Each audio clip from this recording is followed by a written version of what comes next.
This is a Rook Media series, The Contemporary History of Iran, Part 28.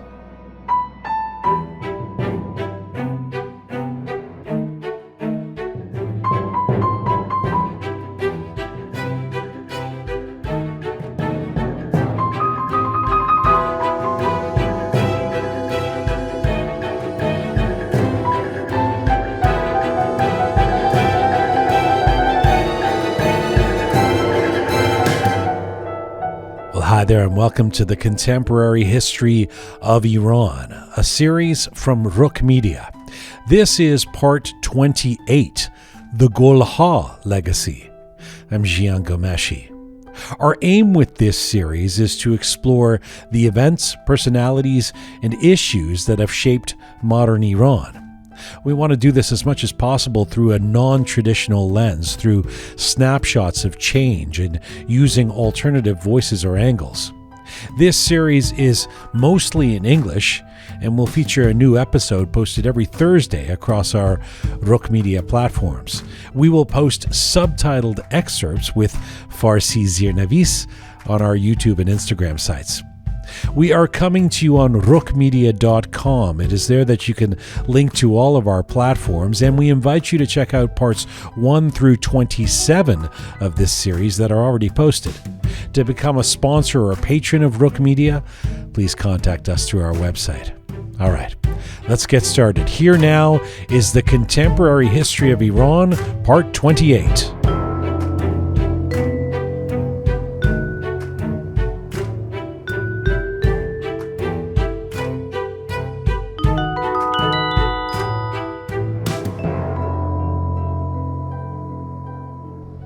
گلهای رنگارنگ برنامه شماره 124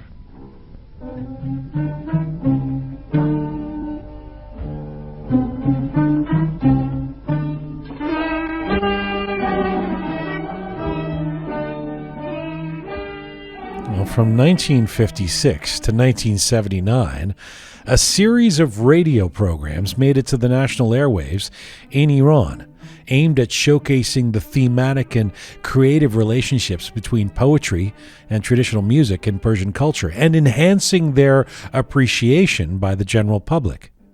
But while a long-standing music radio series might be simply notable or even important in some countries, the impact in Iran was monumental.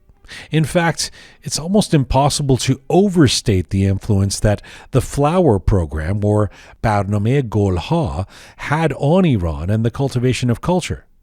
The impact of the Golha programs was multifold, ranging from the popularizing of classical poetry to bringing masters of traditional music to public notice, drawing wide attention to the traditional radif style of Persian music, and introducing variations of arrangements in previously rigid musical performances. So how did the Golha programs find their genesis? How do we measure the impact they had on Iranian culture at the time? And what is the legacy of these programs today? For this episode, I'm joined by the utmost authority on the history of Golha, Jane Lewison. Ms. Lewison is a research associate at the Department of Music in the School of Oriental and African Studies at the University of London and the Institute of Arab and Islamic Studies.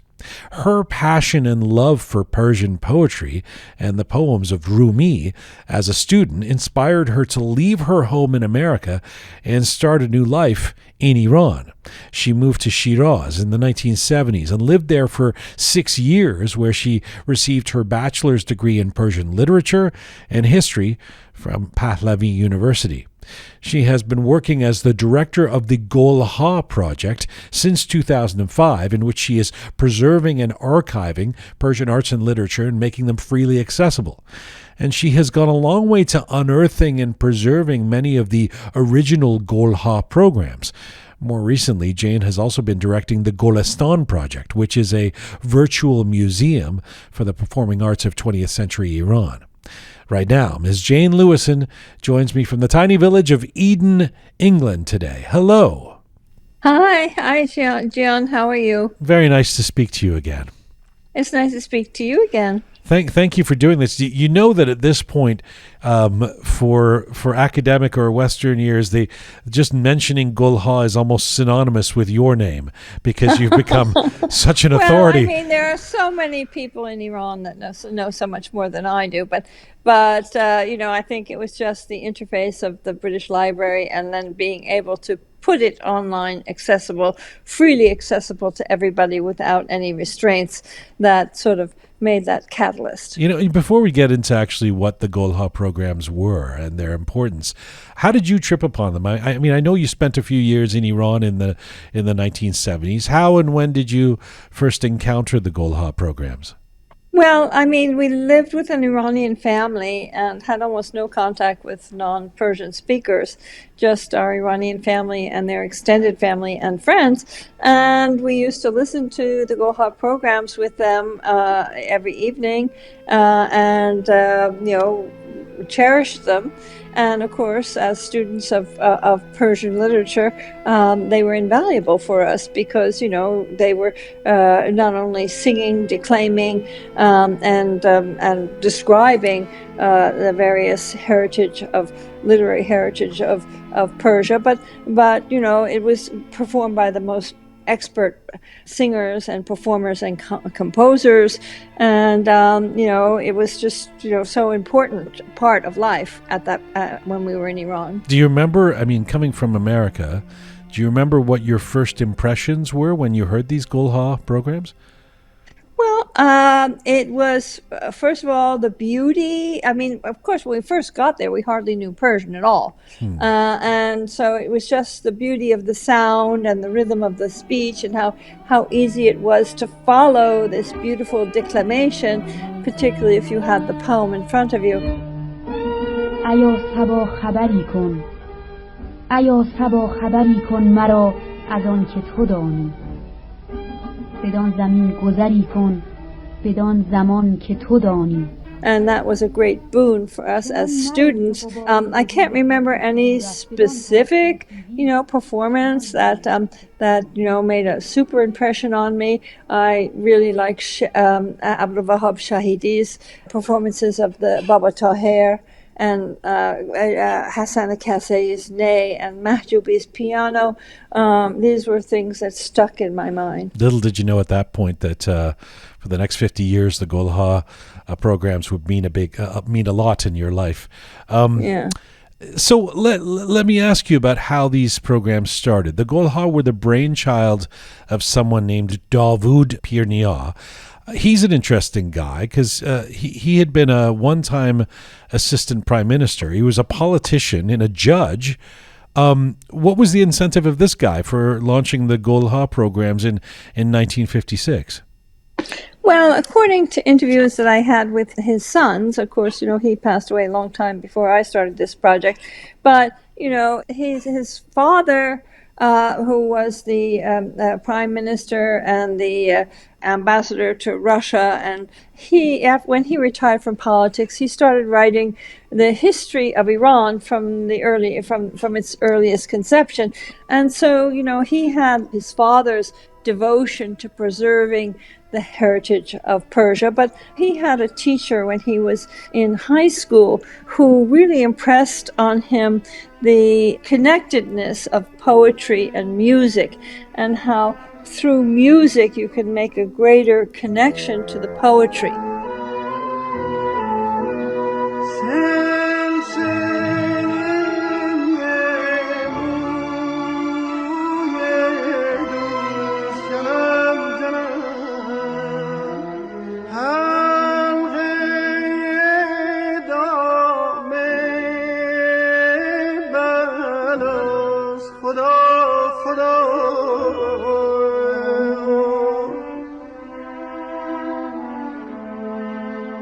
He was also involved in meetings with Haji Nouri, the center, a place that he had provided there for the dervishes, and many great important figures in political and literary would come, and also great musicians like Sabah and Mahjoubi, and let me just stop these, you. So these were kind of Sufi gatherings, right? That people loosely Sufis. I mean, not all of them were directly affiliated with the Sufi order, but they were sympathetic to the Sufi order. And they were like jam sessions or something, or what? Yeah, something like that, more or less. I mean, not exact because they weren't all musicians, but there would be musicians there and poets. Soirees more than jam sessions, I would say. Right. And he was an attendant of these soirees that were loosely affiliated with the Safi Ali Shah or Anjuman Okhovat group, but he himself was never, he never joined that group, but he was sympathetic to it. Pir Nia was never he's not an artist himself, right? No, he wasn't. So interesting. He did play a bit of the piano and violin, but he wasn't a musician himself. But he was a great appreciator and connoisseur of music and poetry. It's actually quite remarkable that somebody who creates this landmark creative series doesn't come from an artistic background himself. But who has the idea to take what you just talked about in terms of those soirees, as you called them, and put them on and create a radio program of those? Well, according to interviews that I did with his children, he was kind of dismayed by what was happening to Persian music, because there was a lot of course, after the Second World War and the Allied occupation of Iran, there was a lot of influence of foreign types of music into Iran, from Arabic music, Turkish music, Indian music, Western jazz, and things like this.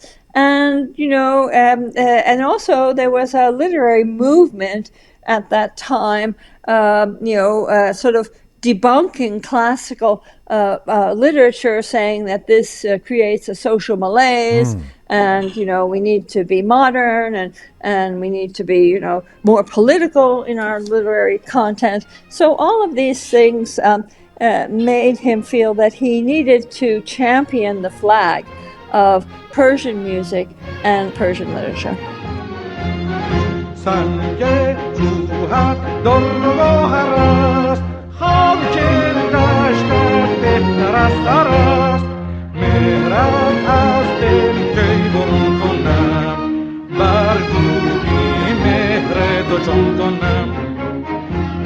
It's an interesting open lane in a way, isn't it, for in terms of the development of music and bringing it to the general public? I mean, I wasn't really going to ask you about this, but just knowing that you've talked about the history of the 20th century in Iran, this peculiar relationship with arts and music, where, for example, in the period preceding when Pir Nia launches the Golha, which loosely is the Reza Shah period, from 25 to 41, Reza Shah himself, of course, is known as this great modernizer, but not a fan of popular music and cinema, etc. So you have this almost counterculture trying to emerge that becomes the mainstream culture later. Can you speak to that?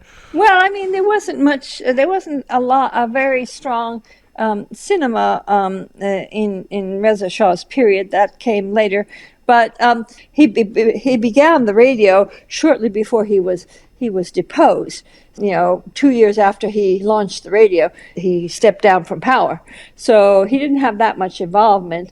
But of course, he was very, both he and his forebearers, Mozaffaruddin Shah and all those people, they were very interested in importing, military music and military bands, right, and Western music. And many of the people that they appointed to be heads of the music institutes in Iran at the time were more pro-Western than pro-indigenous musical forms. So in very simple terms, what would the state of, just to give us context, what would the state of Iranian radio and classical music, etc., be in the years preceding, through the 1940s and early 50s, before Golha gets launched? Well, in the 40s, of course, that's the radio only begins in in the spring of 1940, and it was only broadcast a few hours a day. The majority was kind of news broadcasts, but they did have recordings, and they were mostly not so much live music. In the very early first and second year, they were mostly playing of the 78 recordings from that they had gotten from, purchased from abroad. And then, after he was deposed, then, you had some live recordings, and you had some of the great musicians coming to the radio, like Alina Rivazili and Sabah, and these other, great Adi Bukhonsari and these people, and Banon. These people came to the radio to perform at that time. But up until a few years before the Golha, we had also another radio in Iran called the Air Force radio. And that Air Force radio was mostly aimed at very popular street music, shall we say.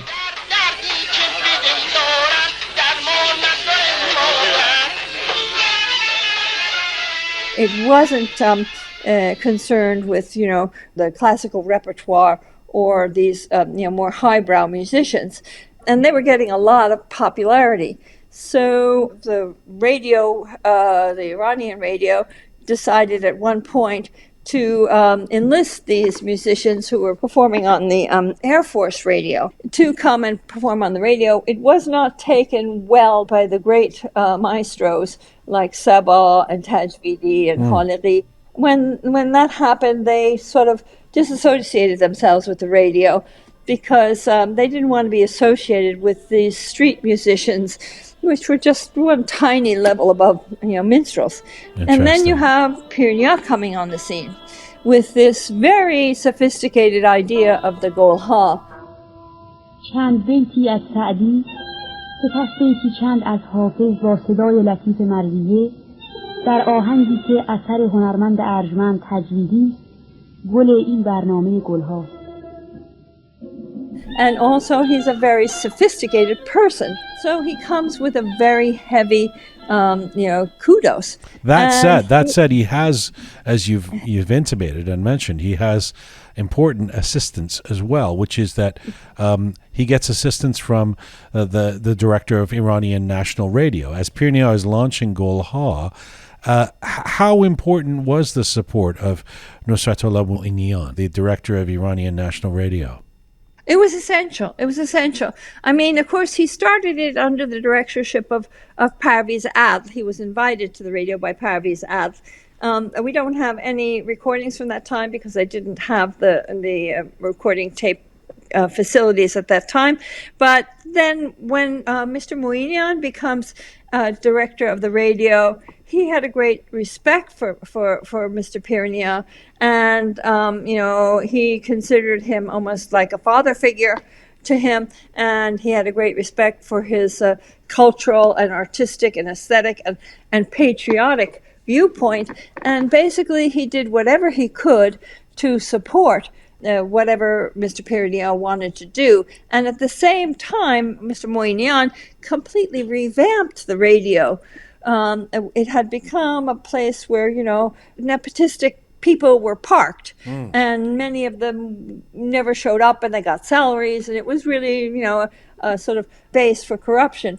And when he came, he sort of cleaned out all the cobwebs and put in committees and to vet the songs and vet the tunes, and everybody had to be on contract. They couldn't show up whenever they liked, and they got docked. Their pay got docked if they didn't come on time. So he induced an amazing discipline, and at the same time he had complete confidence and 100% support for whatever Mr. Pir Nihat's vision was.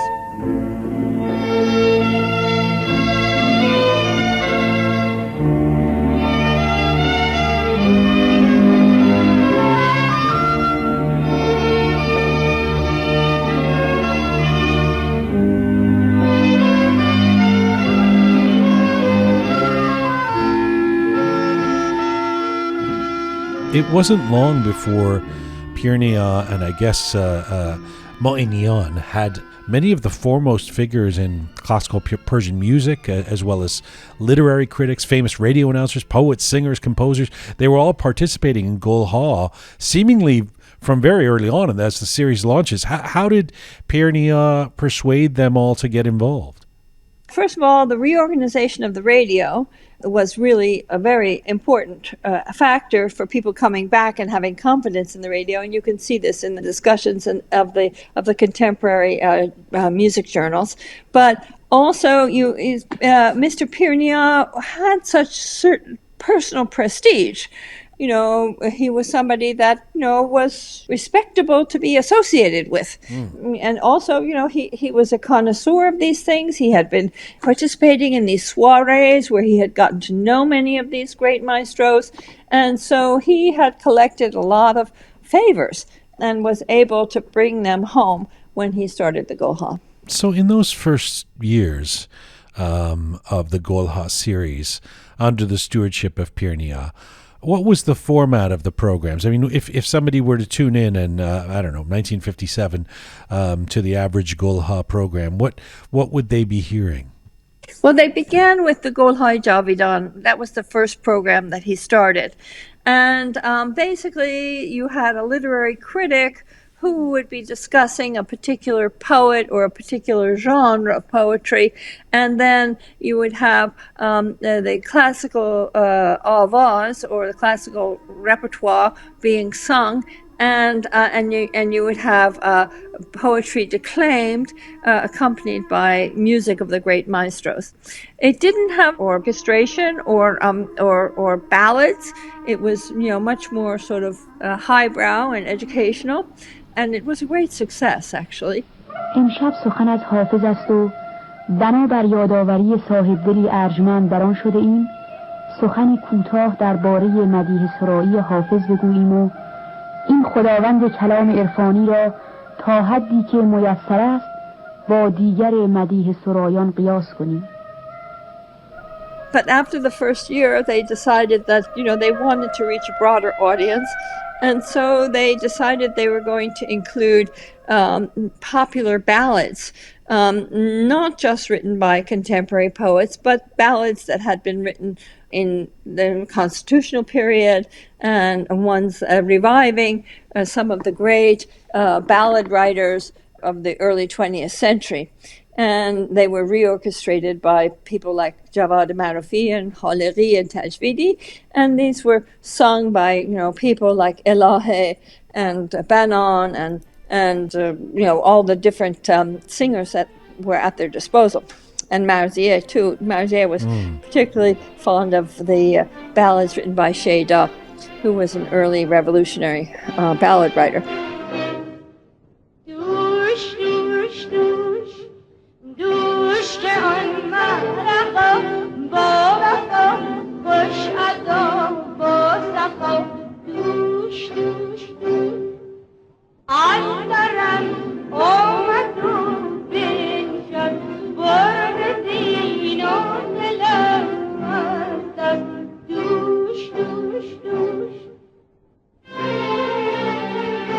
So then the Gul Ha became even more popular with the Gul Ha Rang-a-Rang, which had ballads and declamation and orchestrated pieces.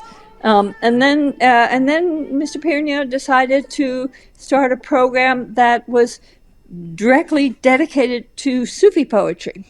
And he started the Bag Sabs, beginning with the Javad Zahabi singing and classical avaz. And it only had avaz and instrumental and declamation.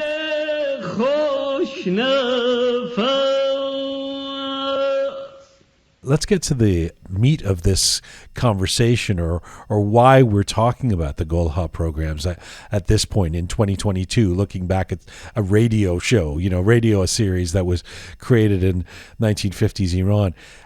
You've made the case, Jane, as have others, that the Gul Ha marked a watershed in Persian culture. For a number of reasons. One being that music and musicians gained respectability that they didn't have before. How so? Well, I mean, music and musicians were, certainly in the late 19th and early 20th century, they were not much more than indentured servants.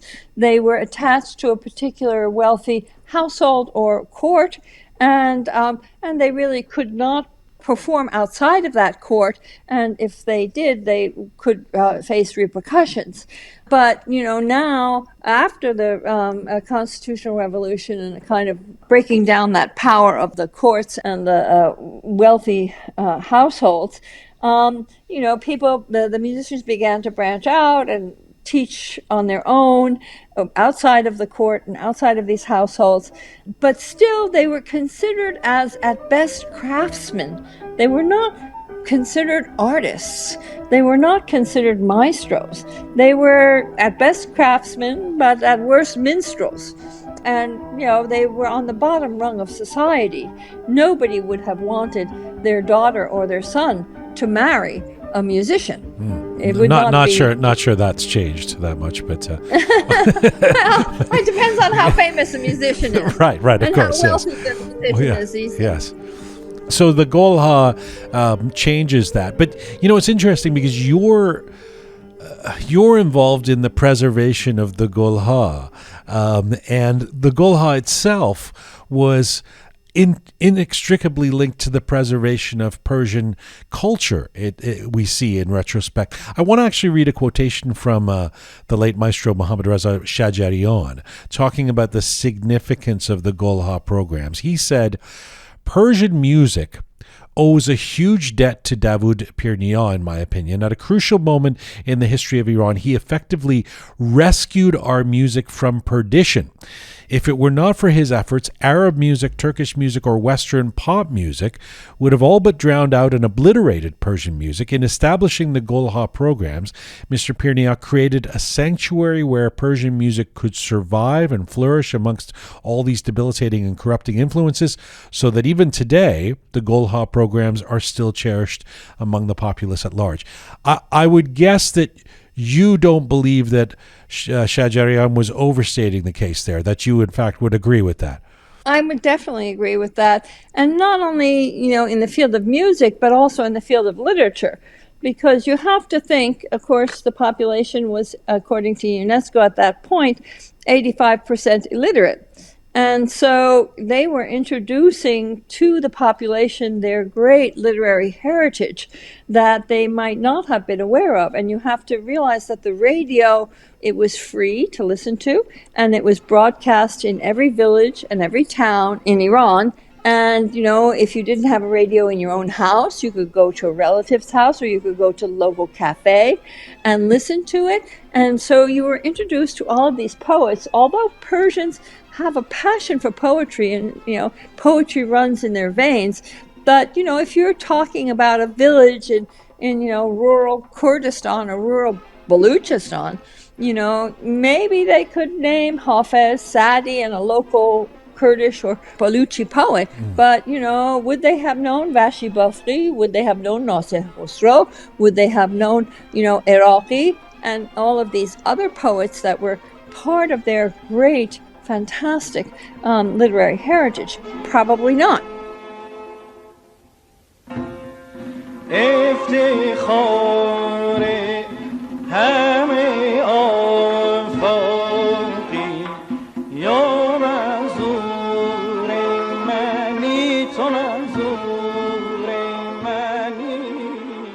So they realized this amazing well source of cultural heritage and epic knowledge. So in terms of being a corrective to illiteracy, what were the mechanics of that? People would listen to the Golha programs and then go out and get a book or I don't know how many people actually went to learn how to read. Of course, there was at the time. Of course, there were initiatives by the government. They had the Sapah Danesh and everything to tell people how to read.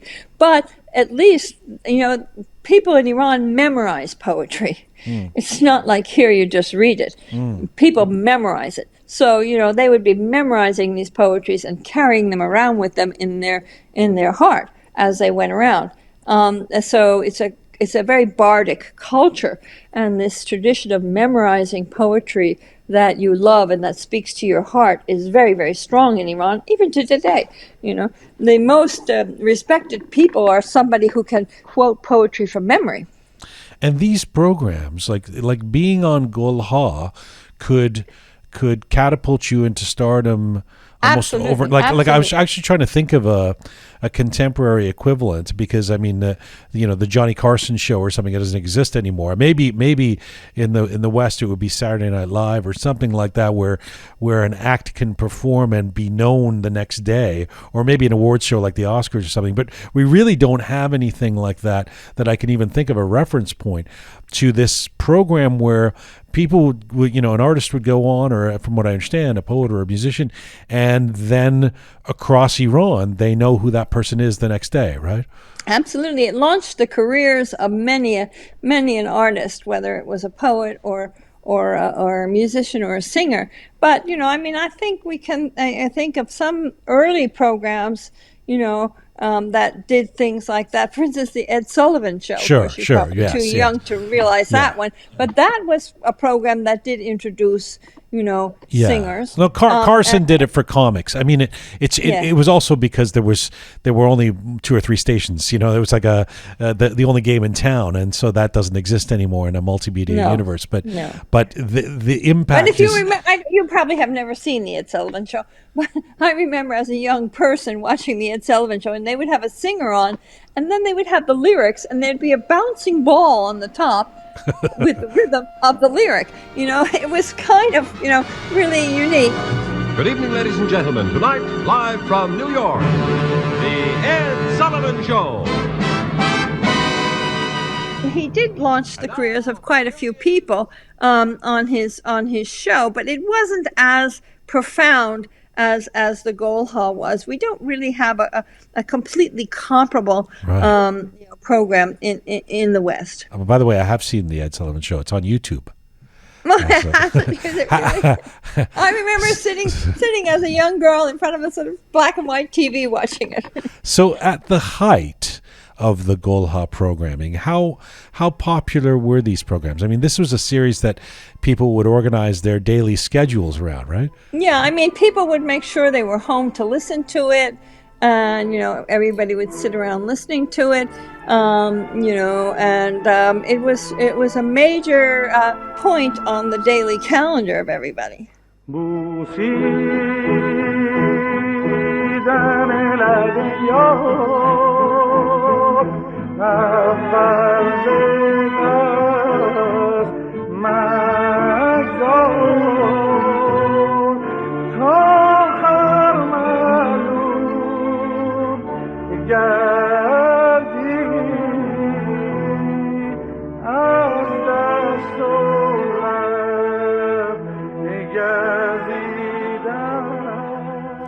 You mentioned, I just wanted to you said after the initial series and after the first year, Piernia has some concern that some of the content is too heavy or intellectual for the broader taste of the general public, and so he creates this new program, Multicolored Flowers, or Golhaya Rangarang. What was the change? What was the shift? What did that offer? Well, it offered, first of all, the Golhaya Javidan was, the classical repertoire singing and discussion of poetry and poetic genres and particular poets, and declamation and solo performances. But in the Rangarang, you had composed orchestral pieces and the declamation, and also you had, and of course, these composed orchestral pieces, they were forward-looking. They were trying to incorporate, modern elements into the classical repertoire without watering the classical repertoire down. So, people like Khalidi and Vazidi and Javad Marufi, they were trying as hard as they could to progress or incorporate modern Western technologies into Persian music. به قصد جانم برخیزد که بی سبب خونم ریزد نه از فغانم پرهیزد به یک تن من نگر به صدره چه نقش و افسون انگیزه. So you had those orchestrated pieces, which were very modern for their time, and you also had. Sorry, when you just to cut you, when you say composed pieces, they would compose them for Gulha? Yes, they would wow. compose them for Gulha. So they would debut them on the live radio. They would be debuted on the program. Wow! And also the songs, the ballads, they would be debuted on the program, and then they would go viral. That's amazing. They would go viral in the 20th century sense. Yeah. Yeah, they would. They would go viral.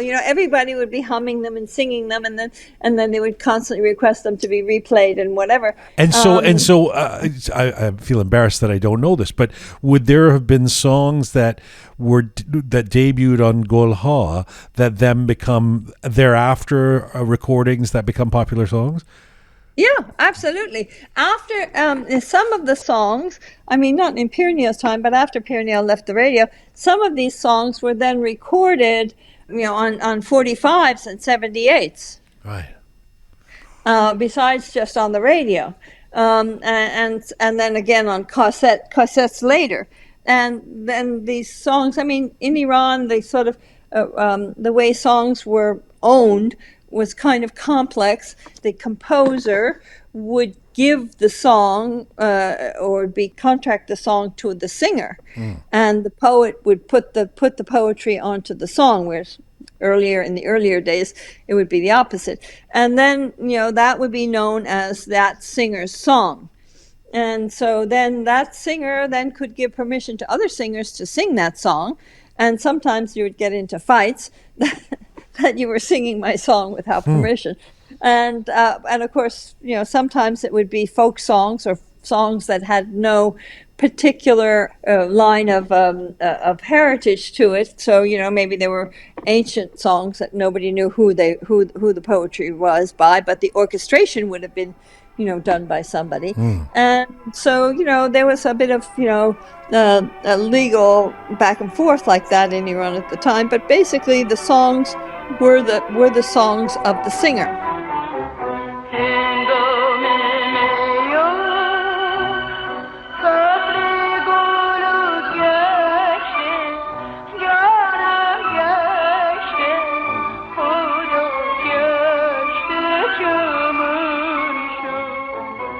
Jane, you mentioned the post-Pirnia period a few moments ago.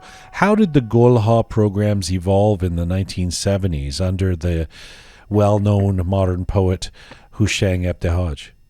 Well, Pirnia left after 11 years, and for a few years after he left, it was, the directorship was kind of fuzzy, who was directing it and who wasn't directing it.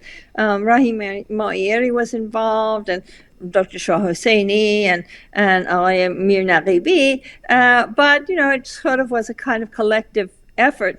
It never reached the heights of when Pirnia was involved.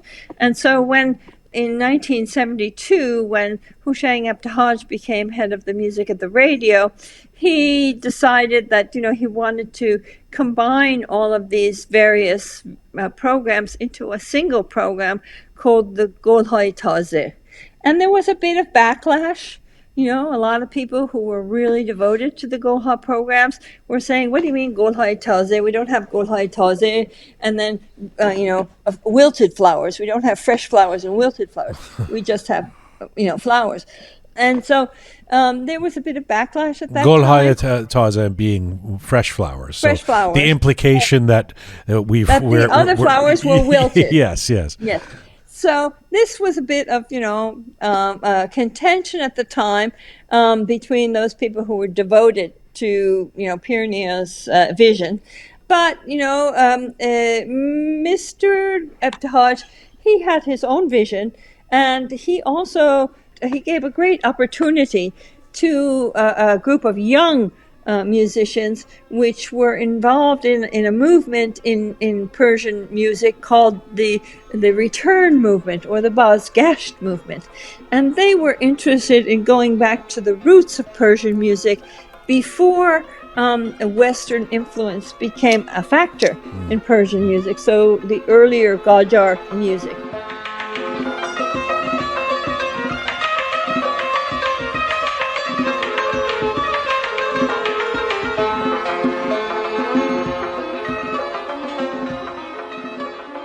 Some of the people in that movement were Muhammad Reza Lutfi, Aghay Shajarian, and various other composers, Meshkatian, and other people. They were involved in this, and Aghay Ebtihaj gave them a broad platform and gave them a lot of exposure, and also he gave a lot of exposure to new poets like Nima Yushi and Naderpur, and other, modern poets who were involved in, had a political, social vision.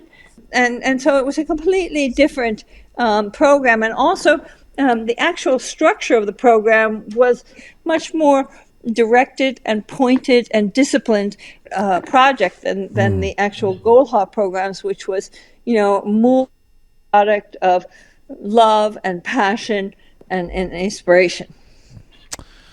I was just thinking, sometimes we really have to give a tip of the hat to Persian culture, even modern Persian culture, in the sense that I can't really imagine a Western show like that would be the most popular show where people are reading poetry. It just as popular as poetry was. I mean, maybe back to the Beat generation, there'd be some, but in the Beat generation, they were marginal. We were in a marginal group, right? Ferlinghetti and Ginsberg, they weren't household names. No, it's amazing. It's amazing that this is the popular culture. I mean, it speaks volumes, so to speak, about what the legacy and importance of poetry and literature in our culture, in the Persian culture. Well, that's what's so unique about Persian culture. I mean, poetry is the lifeblood of Persian culture. Every culture has its own unique monumental art. The Italians have sculpture, the French have maybe painting or whatever it is, but the Persians, their monumental art form is poetry. And everybody in Iran, you can get into a taxi even today, and you can have the taxi driver quoting Hafez and Saadi and Rumi to you. Right. Well, I doubt that you could get into a taxi in London or New York and have somebody quoting Milton or Shakespeare or Yeats to you. I thought the lifeblood of our culture was Tahdig, but I guess it's also maybe That's it's also pulse of the stomach, maybe.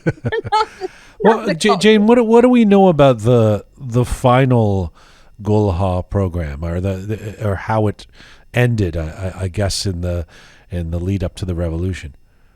Well, I mean, pressure began to bear on the people at the radio, and they were basically said, toe the line or you're out, and they said, okay, show us the door. Basically, that was it. And some of them, Mr. Ebtihaj spent some time in prison, and a lot of the singers and performers were brought up in front of tribunals and made to promise that they wouldn't, perform in public anymore. But of course, a great many private concerts sprouted up. People were having these soirees and gatherings in their homes. A lot of that happened after the revolution.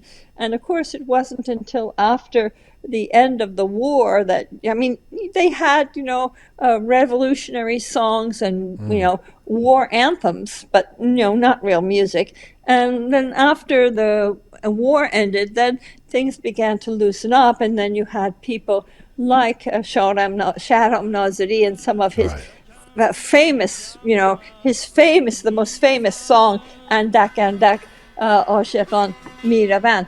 And that was just like, it just like spoke to everybody's heart. It was like, this is the anthem of the day. Little by little, we're going to open up our hearts again. اندک اندک جمع مستان میرسند اندک اندک می پرستان میرسند دل نوازان ناز نازان در رهند میرسند. You've said that as a partial result of Hushang Ebtihaj's vision, and despite the general ban that was placed on music in Iran after the 79 revolution, a movement to preserve and cultivate the traditions of Persian classical urban art music is still alive and flourishing in present-day Iran, continues. I'm curious how you connect that back to the Golha programs. Well, the thing is that after the revolution, of course, songs and ballads were no longer allowed unless they were, revolutionary songs and ballads. And so the only thing that was allowed was, the classical repertoire. And so that got a great boost because there was nothing else. All of the great singers who were, famous before the revolution who were involved in singing ballads like Gol Paigani and Qawami and all of these people, they were no longer, or Mahmoudi Khunsari, they were no longer allowed on the airwaves, and they were no longer to sing those songs that they used to sing. But any of the singers who were singing the classical repertoire, which, is singing just classical poetry and not, in the main, not any, modern poetry that could have a political or social impact. And a lot of them, particularly Shah Janian, he was so clever. He knew Persian poetry so well that, of course, Hafez is, he speaks to every Persian's heart. And he would choose poems from Hafez and Sadi and Attar that spoke to the moment in what was going on in society and politics. But because it was exactly the poems of Hafez or Sadi or Attar or Maulana, they couldn't, censor it or ban it because, it wasn't, something that somebody else had written. It was a classical poem. And of course, some of them did get banned, but and that's how they got around it, by doing that. And that went on for many, many, many years. But how do you see the legacy of Golha exhibiting itself, manifesting itself? To tell you right now, you go to any taxi in Iran, you sit in the taxi in Tehran, and who are they playing on their radio, on their CDs or their cassettes? Haide, Mahasti, Elahe, all of these great singers from the Golha. And who are the young kids, listening to? It's because these songs are eternal, and they speak to not just poetically, but they speak musically to the heart of Persian culture.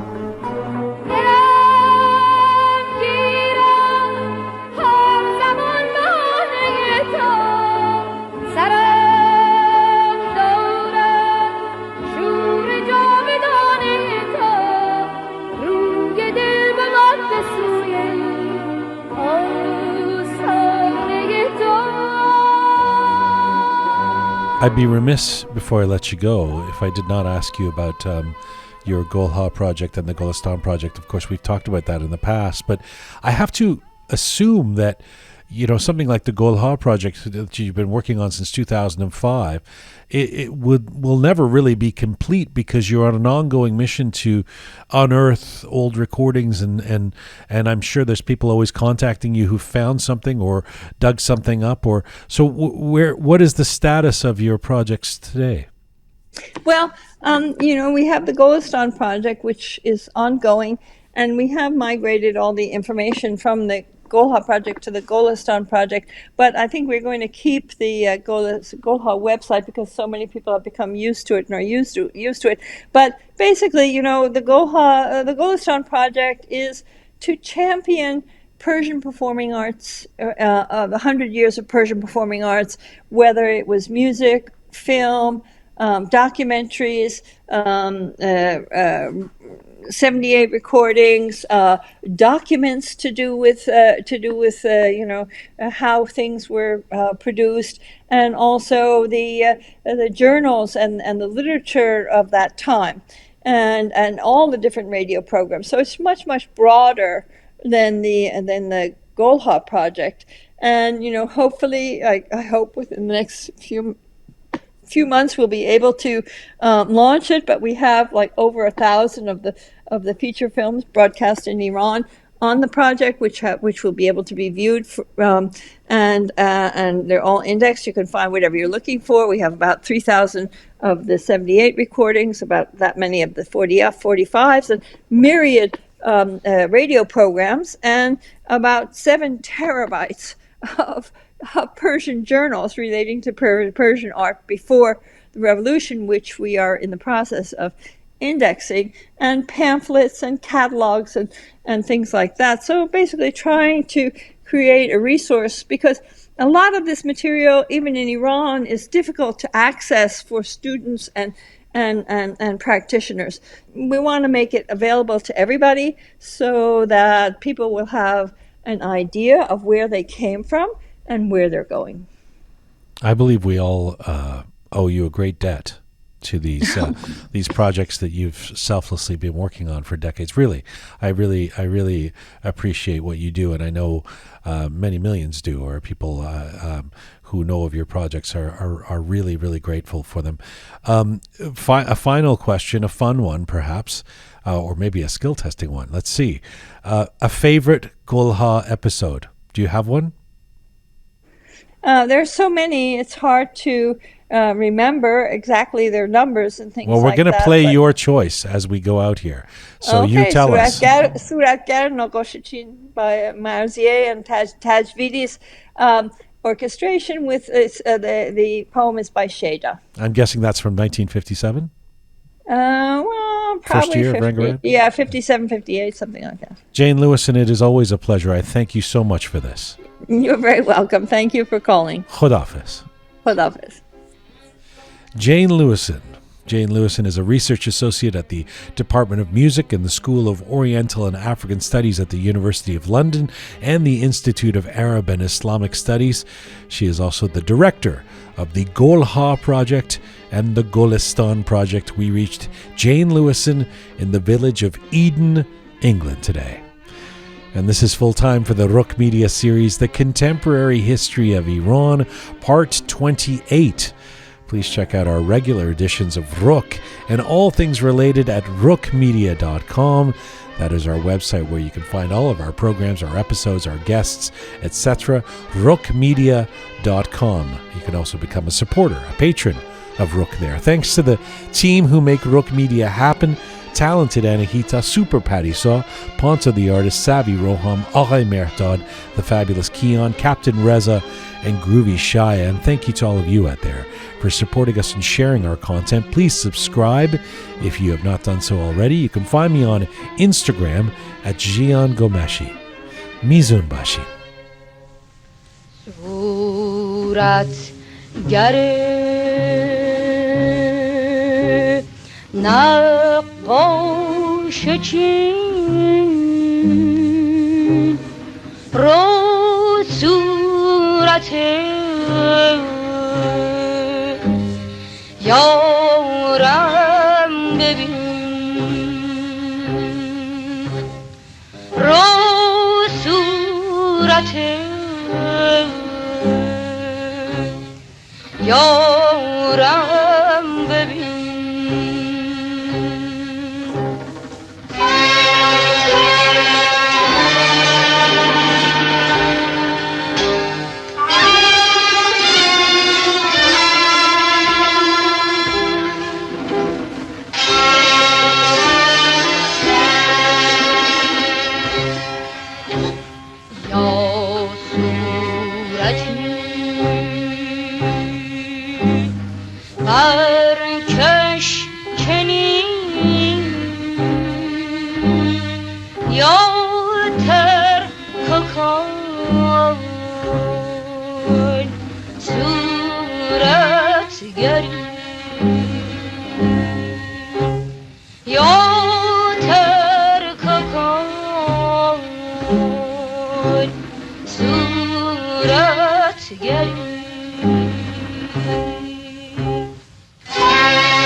شد